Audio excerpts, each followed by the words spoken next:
Line. Ram Ram Shiv Kumar. Ram Mangal Ram को फिर राम राम बेटे। कहाँ से है?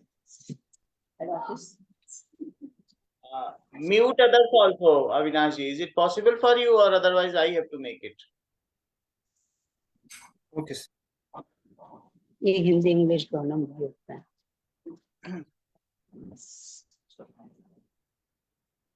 श्री राम। गुरुर्ब्रह्मा गुरुर्विष्णु गुरुर्देवो महेश्वरः गुरु साक्षात् परब्रह्म तस्मै श्री गुरुवे नमः।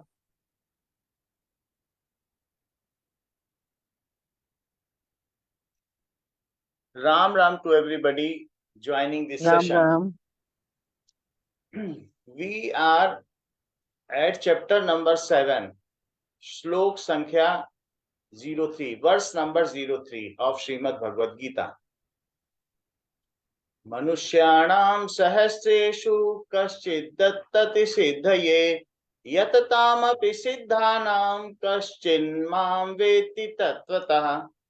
मनुष्याणां सहस्रेषु, out of thousands human being, कश्चित् यतति सिद्धये, few of them are striving for perfection. Out of thousands, only few are striving for perfection. Yatataamapi siddhanam, and out of those who are striving for perfection, kaschin mam, out of thousands of those, kaschin mam veti tattva, only few of them are knowing me truly in sense. हजारों मनुष्यों में कोई कोई सिद्धि के लिए यत्न करता है, और उन हजारों सिद्धि के लिए यत्न करने वालों में कोई बिरला ही मुझे तत्व से जान पाता है। Now, the literal meaning of this verse is, among thousands of men, a rare one endeavors for perfection, and even the perfected ones who are diligent, one or few know me in truth. The next verse is 04. भूमिरापो नलो वायु खम मनो बुद्धिरेव च अहंकारम इति यमे भिन्ना प्रकृतिरष्टधा। भूमिरापो नलो वायु, भूमि आपो, that means earth, apa water, anal fire, vayu, that is wind, kham mano buddhi revcha, and the kham, that is the space. Mano buddhi evcha, man mind, buddhi intelligent, evcha ahankaram, that is ego, ahankar itiyam me, ego. These are the 8 different elements of अपरा प्रकृति। तो भगवान श्री कृष्ण यहाँ कहते हैं कि मेरी 2 प्रकृतियां हैं, एक अपरा प्रकृति है और दूसरी परा प्रकृति है, जिसके द्वारा ये परिवर्तनशील संसार निर्मित है, जो लगातार परिवर्तनशील है, बदलता रहता है। जो दृश्यमान संसार है वो 8 मेरे तत्वों से युक्त ये प्रकृति है। तो भूमि रापो नलो वायु खम मनोबुद्धिरेव च अहंकार इतीयम में भिन्ना प्रकृतिरष्टधा। वे कौन कौन से मेरे अंश हैं? प्रकृति भी स्थूल प्रकृति होती है, प्रकृति भी सूक्ष्म प्रकृति होती है। तो 5 तत्व स्थूल प्रकृति के हैं जो हमें दृश्यमान हैं, जो दिखाई देते हैं। What are the visible part of the universe? That are made by 5 elements. क्षितिजल Pavak Gagan Samira, so that are the 5 elements, जिसको कहा गया है धरती, भूमि आपा जल, भूमि आपा अनल अग्नि, वायु और आकाश। ये मेरे 5 और 3 इसके अलावा जो दिखाई नहीं देते, मन, बुद्धि और अहंकार। इन 8 तत्वों से मिलकर मेरी अपरा प्रकृति बनी हुई। भगवान के 2 पुत्र हैं, 2 अंश हैं। एक अपरा प्रकृति, जिनके द्वारा ये सारा संसार बना हुआ है। सारा संसार में 5 तत्व आ गए, 5 महाभूत आ गए। भूमि, आपा, अनल, वायु, खम, क्षिति, जल, पावक, गगन, समीरा। गगन और समीर का क्रम इसमें उल्टा है। इसमें पहले ये दिखा दिया गया वायु है, बाद में आकाश, और जो तुलसीदास जी ने कहा है वहां पर पहले गगन और फिर उसके बाद समीर। पहले आकाश को बोल दिया, लेकिन वही 5 तत्व हैं। और इसके अलावा और 3 तत्व भी हैं, मन, बुद्धि और अहंकार। भगवान के 2 पुत्र हैं, एक अपरा प्रकृति है और एक परा प्रकृति है।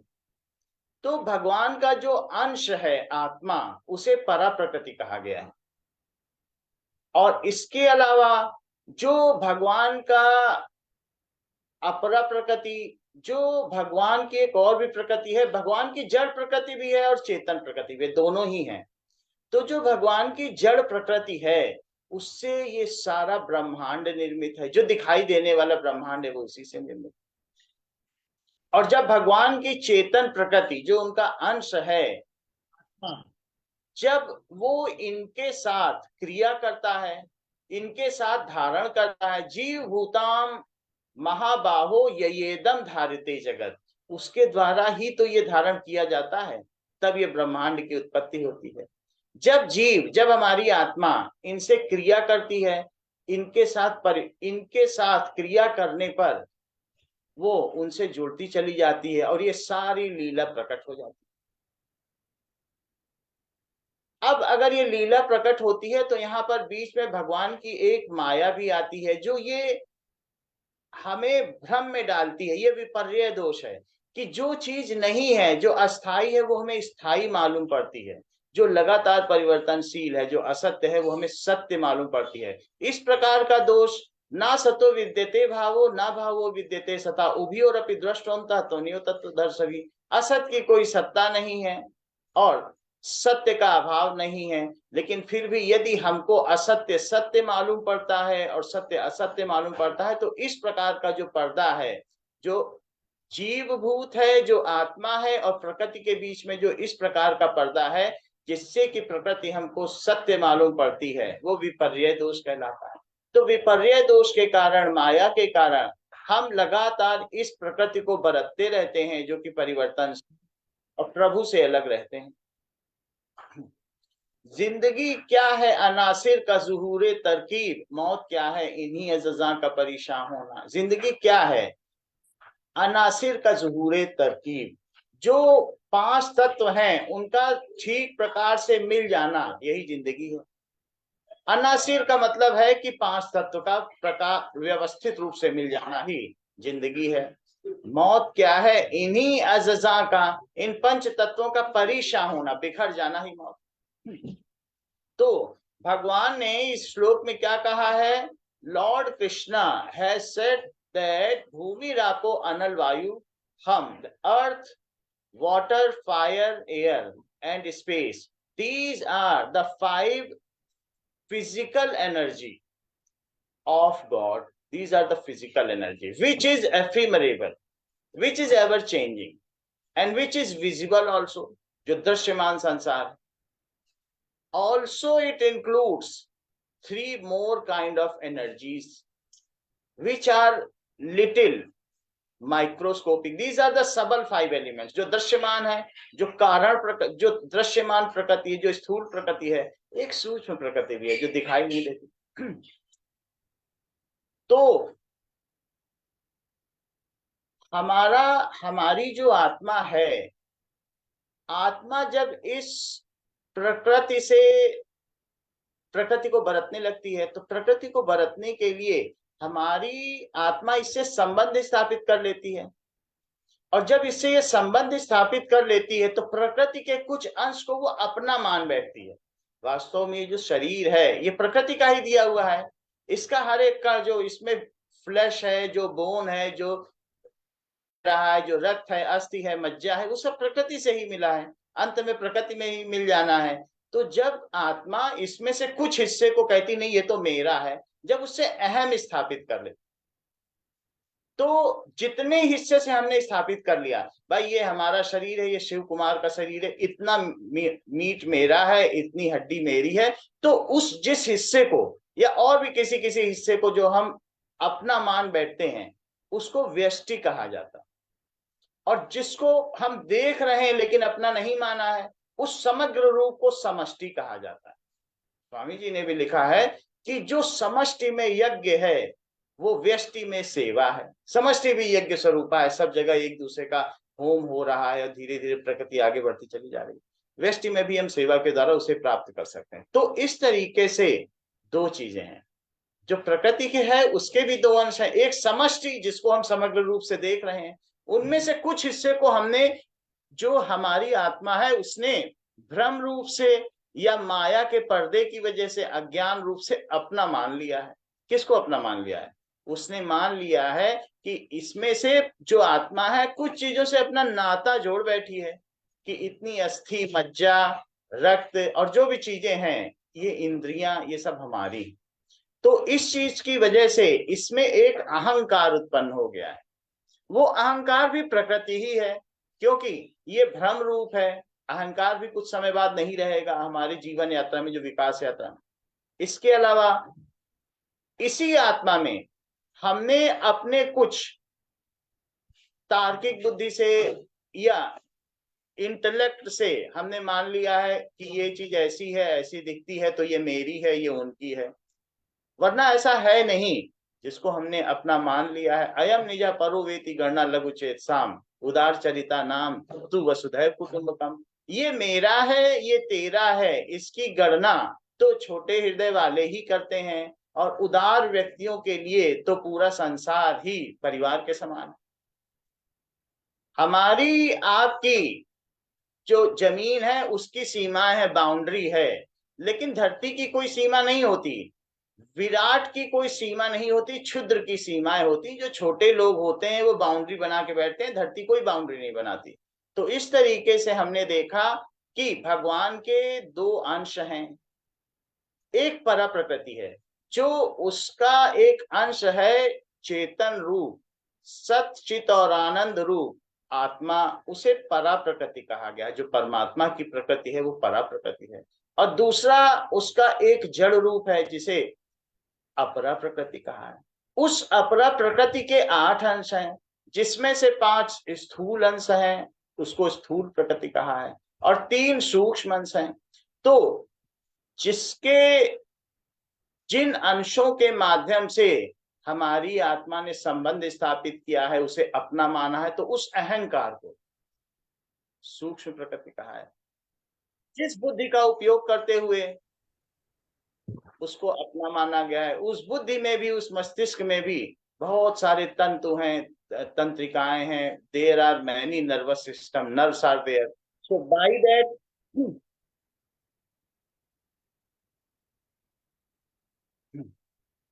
now by that it has considered, so अहंकार, बुद्धि और इसके अलावा मन, इन 3 चीजों को भी प्रकृति में ही कहा गया है।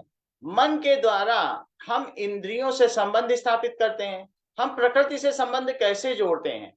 हम मन के द्वारा इंद्रियों से संबंध स्थापित करते हैं, फिर उन्हीं इंद्रियों के माध्यम से हम भोग करते हैं। जो संसार में कई पदार्थ हैं उनका हम भोग करते हैं, और भोग करते हैं, आनंद प्राप्त करते हैं, और अहंकार के द्वारा उसे मानते रहते हैं। सो ये जो 8 प्रकृतियां हैं, इनको अपरा प्रकृति कहा गया है। Now, the energy that composes this material world is incredibly complex.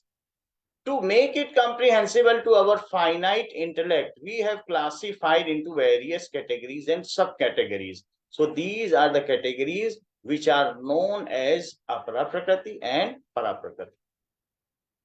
The next verse is अपरेयमितस्वन्याम प्रकृतिम विद्धि में पराम जीव भूताम महाबाहो येदम धार्यते जगत अप्रेयम इतः, दीज आर अप्रेयम, दीज आर नोन एज अपरा प्रकृति। अप्रेयम इतः तु अन्याम प्रकृतिम विद्धि में पराम, the next one is also my प्रकृति। Whatever is the kriti of Prabhu is known as prakriti. Whatever is the nature of Prabhu, प्रभु की जो कृति है वही प्रकृति है। तो प्रभु की एक कृति पराकृति है और एक कृति अपराकृति है। So these are the various folds of Lord. One of that is apara and one is known as the para prakriti. जीव भूताम महाबाहो, हो mighty arm Arjun Mahabaho, Jiva Bhutam, my other nature is Jiva Bhut, whatever is known as soul, जयेदम धारिते जगत, दूसरी मेरी प्रकृति एक जीव भूत है जिसके द्वारा ये जगत धारण किया जाता। वास्तव में ये जो आत्मा है इन सब के द्वारा ही तो जगत धारण किया जाता है। अगर यहाँ पर सिर्फ भगवान कंकड़ पत्थर और सब चीजें बना देते और उनको कोई भोगने वाला ना होता तो फिर ये ब्रह्मांड ब्रह्मांड ना होता। तो प्रकृति, जीव और ये जो पूरा ब्रह्मांड जो सृष्टि बनी हुई है, ये जीव और इसी संसार की जो भौतिक ऊर्जा है जिसे हम धरती, आकाश, वायु, जल, अग्नि कह रहे हैं, इनके संयोजन से ही बनती है सृष्टि, इनके संयोजन से बनती। तो इनको भोगते भोगते अंततः वही जो जीव है भगवान में धीरे धीरे गुणों से विमुख होता हुआ, गुणातीत होता हुआ भगवान से मिल जाता है। पहले हम इनको बरतते हैं। पहले कैसे हम बरतते हैं? जब भगवान का अंश इस धरती पर आता है तो माया के पर्दे की वजह से वो इस समष्टि में से कुछ अंश को अपना मान लेता है। जब वो इसको अपना मान लेता है तो वो उसको कैरी करता है, हम उसको धारण करते हैं, हम इस शरीर को धारण करने वाले, भाई इतना इतना हिस्सा हमारा है। जैसे ही माँ के गर्भ में एक बीज उत्पन्न हो जाता है तो उसमें उसके पहले के संस्कारों की वजह से, उसके संस्कार उसी के साथ ही साथ हैं। जो माँ के गर्भ में पहला अंश, जो पहली कोशिका आई, जो पहला जीवन का एक कण आया, जो हम माँ के गर्भ में, वही अहंकार आ गया और अहंकार की वजह से वो धीरे धीरे अपने ऊपर खोल चढ़ाने लगता है। ये मेरी पहली कवच, ये दूसरी कवच, धीरे धीरे उसका शरीर बढ़ने लगता है। धीरे धीरे बढ़ते बढ़ते वो 3 किलो का, 3.5 किलो का एक बच्चा हो जाता है। फिर वो अलग हो जाता है, नहीं नहीं ये मेरी अपनी अलग पहचान होनी चाहिए, अब हम माँ के साथ पहचान नहीं रखेंगे, अलग होनी चाहिए। तो वो अहंकार है। अहंकार होने के बाद फिर उसमें इस प्रकृति को और देखने की, जानने की, भोगने की इच्छा होती है। वो अपना आकार प्रकार भी बढ़ाता है। तो जितने को हमने अपना मान लिया है, इस समष्टि में से जितने को अपना मान लिया वो व्यष्टि है। ये शरीर मेरा है, ये नाते परिवार वाले मेरे हैं, ये घर मेरा है, ऐसे ऐसे करके धीरे धीरे हम चीजों को मानने लगते हैं। किसकी वजह से? अपने पुराने संस्कारों की वजह से। उन संस्कारों को कारण शरीर कहा जाता है। तो कारण शरीर से ही हम अपने अंदर एक स्थूल शरीर की रचना करते, सूक्ष्म शरीर की रचना करते। सूक्ष्म शरीर क्या है? सूक्ष्म शरीर का मतलब है कि जो हमारा अहंकार, उसके ऊपर बुद्धि और उसके ऊपर मन। इंद्रियाणि पराण्याहु इंद्रियेभ्यः परम मनः मनसस्तु परा बुद्धे यो बुद्धे परसस्तु। इंद्रियों, ये जो इंद्रियां शरीर से सूक्ष्म है। शरीर हमारा 50 किलो का है, 60 किलो का है, लेकिन अगर हमारी इंद्री आंख कहे कि नहीं मुझको एक अच्छा पिकनिक जाना है, तो हमारी आंखें हमको ले जाएंगी हजारों किलोमीटर शिमला। तो कौन ज्यादा शक्तिशाली हुआ? इंद्रियां। अगर हमारी जीभ कहे कि कुछ मीठा खाना है तो रात को घूमने लगेंगी 12 बजे कि कहीं मीठे की दुकान खुल जाए। इंद्रियाणि पराण्याहु, जो जितना सूक्ष्म है वो उतना ही शक्तिशाली है। तो इंद्रियां शरीर से ज्यादा शक्तिशाली हैं। इंद्रियाणि पर इंद्रियेभ्यः मनः, और मन इंद्रियों से अधिक शक्तिशाली है। इंद्रियां ना भी चाहें, रात को सब आराम से सो रहे इंद्रियां, लेकिन मन कहे नहीं अभी तो सिनेमा जाना है, अभी तो मीठा खाना है, तो वो मन ज्यादा सूक्ष्म है। इंद्रियों के बारे में तो हम जान रही है, आंख है, कान है, दिख रही हैं, लेकिन मन तो दिखाई भी नहीं पड़ता। जो जितना सूक्ष्म है वो उतना ही शक्तिशाली है। इंद्रियेभ्यः परम मनः, तो मन कहेगा इंद्रियों से नहीं तुमको भी मीठा खाना है, मीठा तो खाना ही पड़ेगा। तो वो इंद्रियों को कहेगा, इंद्रियां शरीर को ढोएंगी और रात को हम निकल जाएंगे इधर उधर घूमने। मन सस्तु परा बुद्धि, लेकिन मन से जो सूक्ष्म है, अवर इंटेलेक्चुअल कॉन्शियसनेस, एक हमारा मानसिक चेतना होती है, एक बुद्धिगत चेतना होती है। बुद्धि जिसकी जिसकी चेतना का स्तर बुद्धि तक पहुंच गया है, मन से उठते उठते बुद्धि के स्तर तक पहुंच गया है। वास्तव में पशुओं में चेतना तो अन्नमय स्तर पर होती है, फिर उसके ऊपर कुछ कुछ में मनोमय में होती है, हम सब में मनोमय के स्तर पर है, फिर किसी किसी में बुद्धिगत स्तर पर चेतना आ जाती है। तो जिसकी चेतना इतनी प्रोलिफरेट कर गई है, so whose intellectual consciousness is so much developed that it can very well control mind. Lata Mangeshkar has never eaten or tasted golgappe throughout her life. उन्होंने पूरे जीवन, उनकी बुद्धि का स्तर इतना ऊंचा था, बुद्धिगत चेतना पर उनकी ऊर्जा स्थापित थी, तो उन्होंने अपनी साधना के लिए कभी जीवन में गोलगप्पे नहीं खाए। पर जो डॉक्टर्स होते हैं वो इधर उधर की जो ओपन रेहड़ीज होते हैं इनमें कभी वो खाते नहीं, क्योंकि बुद्धि का स्तर ऊंचा है, तो वो इन भोगों का दास नहीं होगा, वो कर्मों के लिए जिएगा। तो ऐसी स्थिति में इंद्रियभ्य परम मना, मन सस्तु परा बुद्धि, और मन से भी ऊपर बुद्धि है और बुद्धि से भी श्रेष्ठ आत्मा है, बुद्धि भी श्रेष्ठ आत्मा है। आत्मा ये सब आत्मा के ही तो परिचारक हैं। ये सारे इंस्ट्रूमेंट जो हमको मन मिला है, जो हमको बुद्धि मिली है, जो हमको अहंकार मिला है, ये आत्मा की सेवा के लिए ही मिले। मन हमको इंद्रियों से जोड़ कर रखता है और भोग की ओर लगाता है। एक स्तर तक भोग भी जरूरी है, क्योंकि हमारा शरीर जो है, हम एक कर्म योगी हैं, कर्म के लिए मिला है। हम जब इस संसार में बरतते हैं तो अंततः एक ऐसी स्थिति आ जाती है कि हम इससे विरक्त हो जाते हैं, और ऐसे में यही प्रकृति जो हमें बाधक रूप में प्रकृति होती है, यदि इससे हमारा संबंध का विच्छेद हो जाता है तो यही प्रकृति साधक हो जाती है। प्रकृति अपने में बाधक या साधक नहीं है। जब हम इससे अपना संबंध मान लेते हैं, मन के माध्यम से मान लेते हैं, क्योंकि अभी बुद्धिगत स्तर पर चेतना है ही नहीं, हमारे तो मानसिक स्तर पर चेतना, मन जैसा कहेगा वैसा हम करते हैं, और मन इंद्रियों की ओर भागेगा तो हम संसार से स्थापित कर लेते हैं संबंध, और फिर खैर संसार से स्थापित करने पर भी हमारा विकास होता जाता है, लेकिन वही मन जब ईश्वर की ओर लग जाता है तो फिर ये कई गुना तेजी से विकास होता है।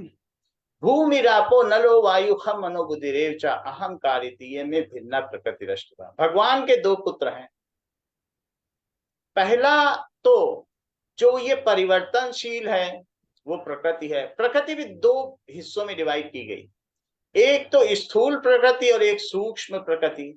जो स्थूल प्रकृति है उसमें पृथ्वी, आकाश, अग्नि, जल और वायु 5 तत्व हैं।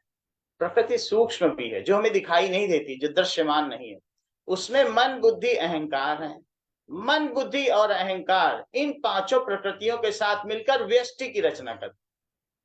मन, बुद्धि और अहंकार का होना जरूरी है, तब वो ये जो आत्मा है जितने हिस्से को अपना मान लेती वो व्यष्टि कहलाता है, और बाकी वो समष्टि है। तो जो दूसरा हिस्सा है जीव भूताम महाबाहो, वो जीव भूत है जिसके द्वारा ये संसार धारण किया जाता है। Like the various attributes of God cannot be explained in a comprehensive manner. तेरे जलवों के कोई हद ही नहीं, तेरे जलवों के फसाने की, सुनाता जा रहा है जिसको जितना याद आता है। तो भगवान के ऐश्वर्य की कोई सीमा नहीं है, सोने से बनने वाले गहनों की कोई सीमा नहीं है, कितने भी गहने बनाए जा सकते हैं, लेकिन जो भगवान को जानना चाहता है वो सिर्फ इतना जान ले कि ये सभी गहनों में जो उपयोग होने वाली धातु है वो सोना है। इतना जान लेना काफी है, फिर गहनों का आकार प्रकार जानने का कोई मतलब नहीं है। इतना जान लेना काफी है कि इन गहनों में उपयुक्त होने वाला पदार्थ एक चमकती हुई धातु है जो कि सोना है। That is sufficient. Like king has gone to minister's house. एक राजा मंत्री के दरबार घर पर गया, मंत्री था नहीं तो घर पर गया, क्यों नहीं आया? पत्नी मिली, पत्नी ने कहा ये तो राजा आए हैं।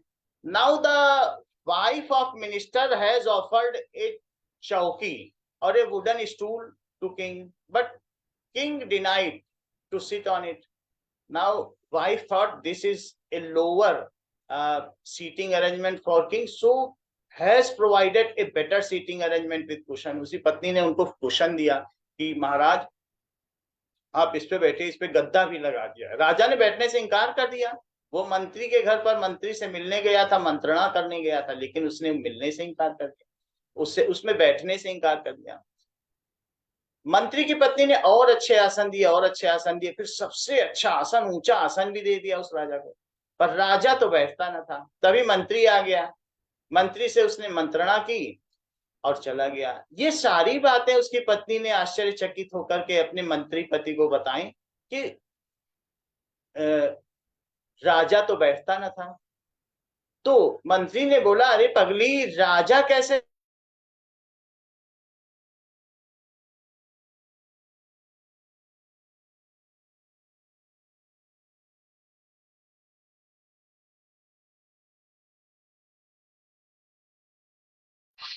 आवाज नहीं आ रही है, वो हैंग हो गया है शायद।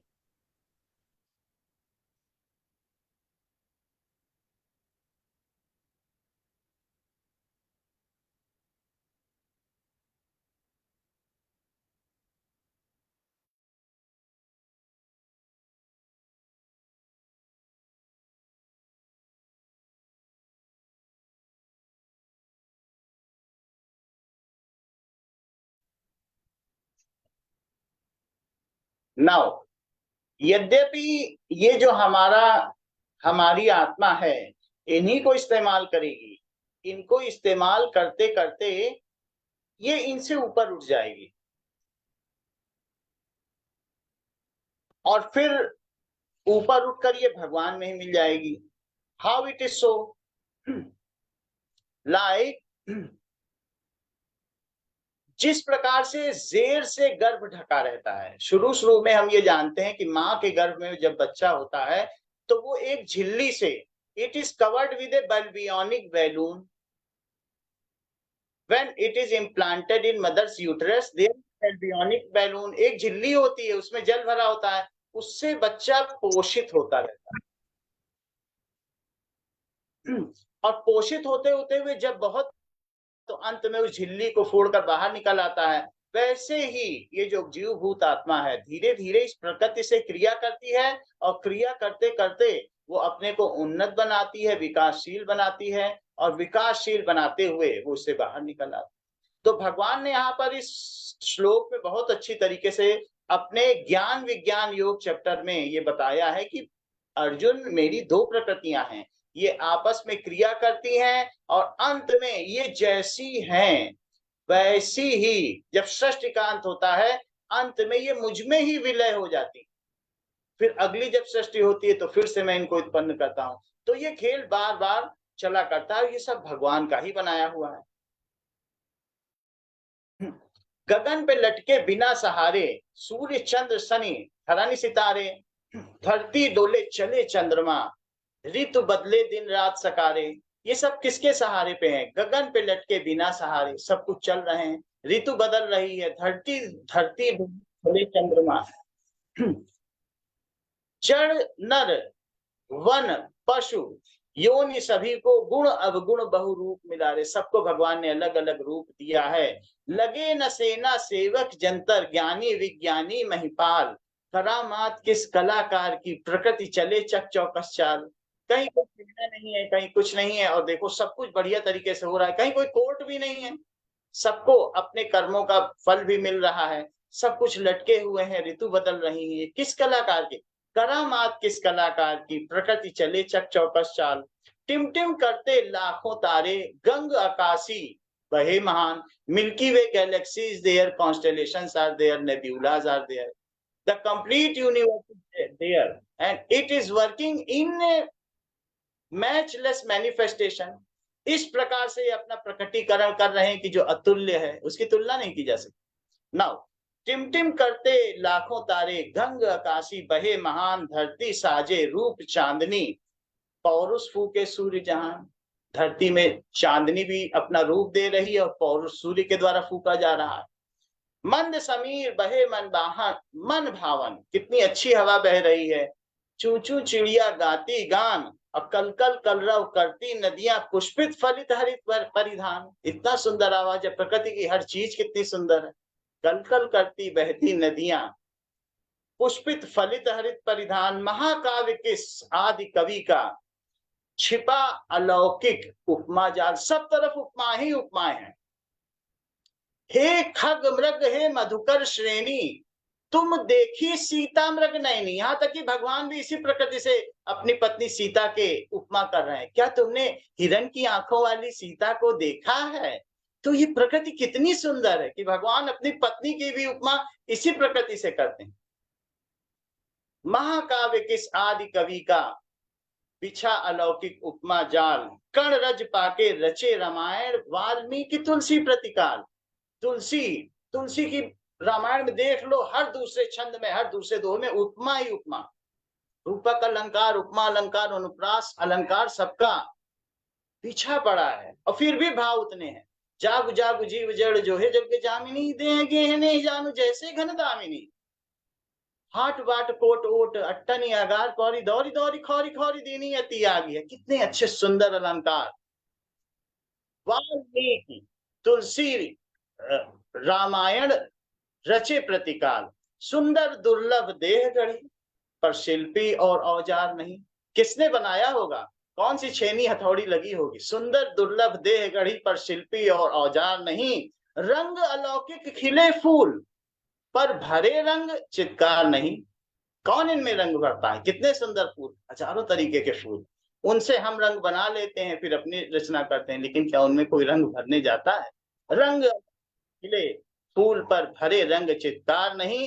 बरसे रिमझिम मेघा काले, गगन पे जल भंडार नहीं। कोई ऊपर ओवरहेड टैंक है या नीचे संप है? कहां से पानी आता है और कहां चला जाता है? बरसे रिमझिम मेघा काले, गगन पे जल भंडार नहीं। अब भोगे सब निज करनी का फल, न्याय दंड सरकार नहीं। कोई जुडिशियल मजिस्ट्री, कोई सुप्रीम कोर्ट, कोई lower court, session court, higher court, कहीं कुछ भी नहीं है।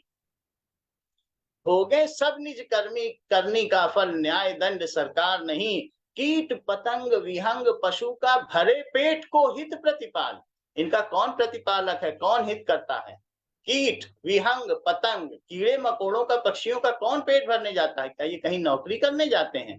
कीट विहंग पतंग पशु का, भरे पेट को हित प्रतिपाल। भले बुरे जो सब प्राणी से, करे प्रेम सम चूमे गाल। सबसे वो प्यार करता है और सबके गाल बराबर चूमता है। कृपा की न होती जो आदत तुम्हारी, तो सुनिए रहती अदालत तुम्हारी। हम पे दया जो न करते, तो आता मैं कैसे शरण में तुम्हारी। भले बुरे जो सब प्राणी का, करे प्रेम सब सम चूमे गाल। अगम अगोचर मन बुद्धि, न मन से वो पाए जा सकते हैं, न बुद्धि से पाए जा सकते हैं, किसी से पाए नहीं जा सकते। तो अगम अगोचर मन बुद्धि, जैसा कि भय प्रकट कृपाला में भी कहा गया है, वेद पुराण भनंता, न उन्हें वेद जान सके हैं, न पुराण जान सके हैं। सो मम हितकारी, सो मम जो मेरे पेट में पैदा हुए। सो अगम अगोचर मन बुद्धि पर बंधे प्रेम की डोर से, कोटि ब्रह्म गतिशील करे, जो देखत ही दृग कोर से। आंखों के किनारे से देख लेते हैं, यहाँ ब्रह्मांड की रचना हो जाती। कोटि ब्रह्म गतिशील करे, जो देखत ही दग कोर से। आदि स्रोत सो प्रभु की सत्ता है, अनंत चहुं ओर से। इस ब्रह्मांड के अंत में क्या कोई दीवार है? आदि स्रोत सो, from eternal age it is sustained, अनंत चहुं ओर से, in all direction, it is even directionless. आदि स्रोत सो प्रभु की सत्ता है, अनंत चहुं ओर से। निरख छवि प्रभु झूमो नाचो, हृदय कुंज में मोर से। अपने हृदय की बगिया में मोर बन के बस प्रभु की इस छवि को देखते रहो, इस अनंतता को देखते रहो, इस सुंदरता को देखते रहो और झूमो नाचो। निरख प्रभि छवि प्रभु झूमो नाचो, हृदय कुंज में मोर से धन्य धन्य प्रभु तुम्हारी महिमा।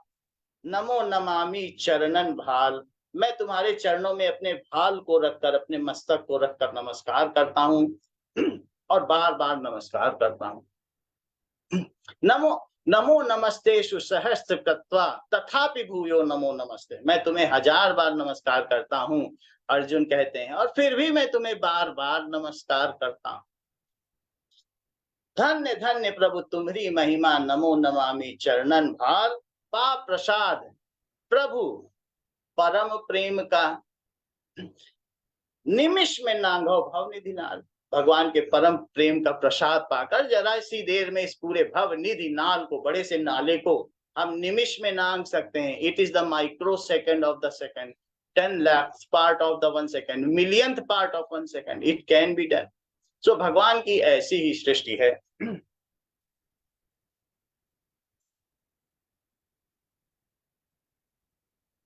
Now Gita ji, who will recite bhajan? Okay. जी भैया। श्री राम तुम्हें राम कहूँ या विष्णु, या कहूँ नंद का लाला, हर युग में दर्शन देता, मनमोहन मुरली वाला। तुम्हें राम कहूँ या विष्णु, सतयुग में विष्णु बनकर तूने संसार रचाया, तेरी माया जब निराली, कोई ये समझ न पाया। तू नारायण कहलाया, तेरा रूप है तेरा रूप निराला, हर युग में दर्शन देता, मनमोहन मुरली वाला। तुम्हें राम कहूँ या विष्णु, या कहूँ नंद का लाला, हर युग में दर्शन देता, मनमोहन मुरली वाला। श्री राम में दशरथ नंदन कहलाए, चुन चुन के पापी मारे, असुरों की खोज मिटाए, ये भक्तों के मन चाहे, तू है प्रभु दीन दयाला, हर युग में दर्शन देता, मनमोहन मुरली वाला। तुम राम कहूँ या विष्णु, या कहूँ नंद का लाला, हर युग में दर्शन देता, मन मोहन मुरली वाला। द्वापर में कृष्ण कन्हैया, मुरलीधर बन कर आए, महाभारत कुरुक्षेत्र में गीता का ज्ञान सुनाए, कण कण में हो तुम समाये, तेरा रूप है भोला बाला, हर युग में दर्शन देता, मनमोहन मुरली वाला। तुम्हें राम कहूँ या विष्णु, या कहूँ नंद का लाला, हर युग में दर्शन देता, मनमोहन मुरली वाला। हारे का सहारा बन के कलयुग में लीला दिखाई, तूने मोर छड़ी है घुमाई, भक्तों की करी सहाई, चरणों में ध्यान हो मेरा, तेरा रूप बड़ा अलबेला, हर युग में दर्शन देता, मनमोहन मुरली वाला, तुम्हें राम कहूँ नमस्ते बेटा। या कहूँ नंद का लाला, हर युग में दर्शन देता, मनमोहन मुरली वाला।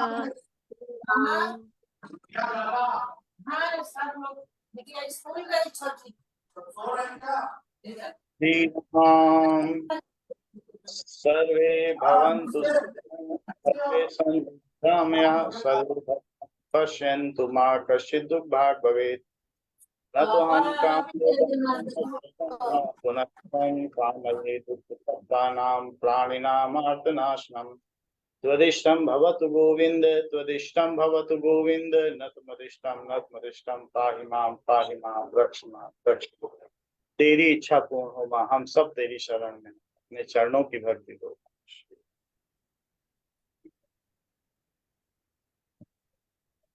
राम राम भैया बहुत जी, बहुत राम धन्यवाद, बहुत सुंदर, बहुत अच्छे से राम समझाया राम आपने, बहुत धन्यवाद। राम राम राम। बहुत अच्छा राम राम मौसी जी कह रहा राम राम सभी को। राम राम राम राम बेटा, आशीर्वाद। राम राम राम राम राम राम राम राम राम राम। दीदी राम राम राम राम राम सबको राम राम। सुमन राम राम राम राम सब बहनों को Ram Ram Ram Ram Ram Thank you to all joining this बहुत session अच्छा भजन with भी me था, today. बहुत अच्छा ऊपर के लय में प्रवचन सभी भी था। जायसवाल है, बहुत अच्छा लगा, बहुत सही बोला धन्यवाद। मैंने, जो बताया वो ठीक है ना? आज बहुत सही अच्छा था। लगा। अब आप हिंदी में ज्यादा बहुत समझाने लगे ना, तो आप बहुत अच्छा लगता है। और अच्छा आज इतना लगा अच्छे से, हाँ, पद आज भी बहुत अच्छे से सुंदर तरीके से ना जोड़ते हुए बहुत अच्छे से समझाया आपने, बहुत अच्छा लगा। धन्यवाद। ठीक। Okay, Thank you to Ram all Ram joining Ram this Ram session. We will meet again in next session. Ram Ram.